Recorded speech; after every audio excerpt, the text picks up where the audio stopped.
آج تو بندہ کہتا ہے اگر جھوٹ نہیں بولیں گے نا تو کاروبار نہیں چلے گا. مولانا صاحب آپ سمجھا تو رہے ہو جھوٹ حرام ہے مگر ساری مارکیٹ جھوٹ بولتی ہے. آج سود کا کام نہیں کریں گے تو کیسے؟ حضرت آپ کو نہیں پتا سود کا کام کریں گے نہیں تو ہمارا بلڈنگ ہی نہیں کھڑی ہو سکے گی, ہمارا امپائر ہی کھڑا نہیں ہوگا, ہمارا بزنس ہی یعنی ہمیں ایمان کا وہ کمزور لیول ہو گیا. بلکہ لوگ کہتے ہیں نماز پڑھنے دکان چھوڑ کے جاؤں گا تو کاروبار کیسے چلے گا. یعنی ہمارا مائنڈ یہ ہے کہ جھوٹ بولنے سے کام ہوگا, سود کھانے سے یا سود کا کام کرنے سے آگے بڑھوں گا, اپنا بزنس چھوڑ کر نماز پڑھنے جاؤں گا تو بزنس ڈاؤن ہو جائے گا. یہ ایمان ہے. تو کہاں سے مدد آئے گی؟ آپ بتائیں نا. اب غور کریں کتنی چیزیں. آج کسی کو کہو بھائی دین کا کام سیکھنے کے لیے کچھ تھوڑا سا ٹائم نکالو, ارے بھائی بچوں کو کھلانا بھی ہے, ہمارے کاروبار بھی ہیں, ہم اگر چلے گئے دین کے کام کے لیے 2-4 دنوں کے لیے تو پیچھے کون ہوگا؟ بچوں کا کیا ہوگا؟ فیملی کا کیا ہوگا؟ تو پھر یہی ایمان ہے نا ہمارا. ہمیں پھر اللہ پر بھروسہ تو نہ رہا نا.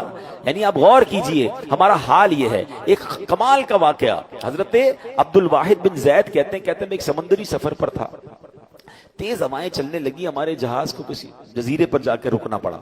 ہم گئے تو وہاں ایک بندہ غیر اللہ کی عبادت کر رہا تھا. ہم نے اس کو سمجھایا بھائی یہ تو شرک کر رہے ہو. تو اس نے کہا تم کس خدا کی عبادت کرتے ہو؟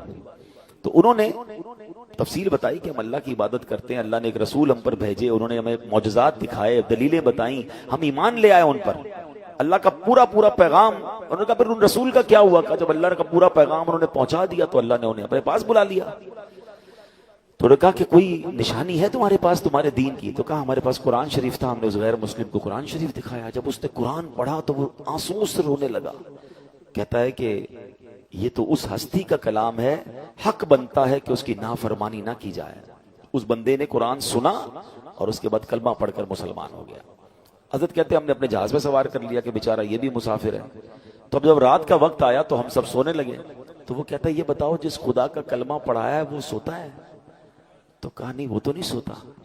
تو کیا کمال کی جواب دیا کہ ابھی تو تم نے مجھے مسلمان کیا, مجھے اللہ کے بارے میں بتایا ہے, تو یہ کتنی بری بات ہے مالک کے سامنے بندہ سویا رہے.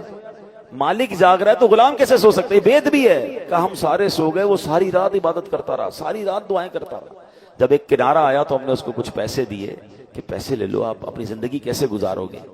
تو وہ کہتا ہے کہ بڑی عجیب بات ہے, جب میں اللہ کی پوجا نہیں کرتا تھا, غیر اللہ کو پوچھتا تھا تو مجھے وہ روزی دیتا تھا, اب تو میں مسلمان ہو گیا ہوں تو مجھے تمہارے پیسوں کی کیا ضرورت ہے, وہ مجھے بھوکا کیوں رکھے گا؟ ہائے ہائے. وہ کہتے ہیں یہ ہم بندہ ہمیں یہ کہہ کر جدا ہو گیا اور اندازہ ہوا کہ یہ نیا ہونے والے مسلمان کا ایمان کتنا پکا تھا.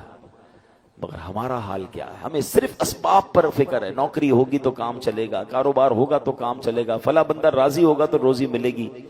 اللہ کے بارے میں خیال بھی دل میں نہیں آتا. رب پر بھروسہ کرنا سیکھیں. اللہ چاہے گا تو میرا کام ہوگا, اور یہ کہنا بھی شروع کریں, اپنی زندگی میں یہ شامل کریں. یہ پلاٹ لے لوں گا, اس مارکیٹ میں دکان کھول لوں گا تو کاروبار چلے گا, وہ والی چیز مجھے مل جائے گی تو میں ترقی کر جاؤں گا. نہیں, میرا رب چاہے گا تو ترقی ہوگی.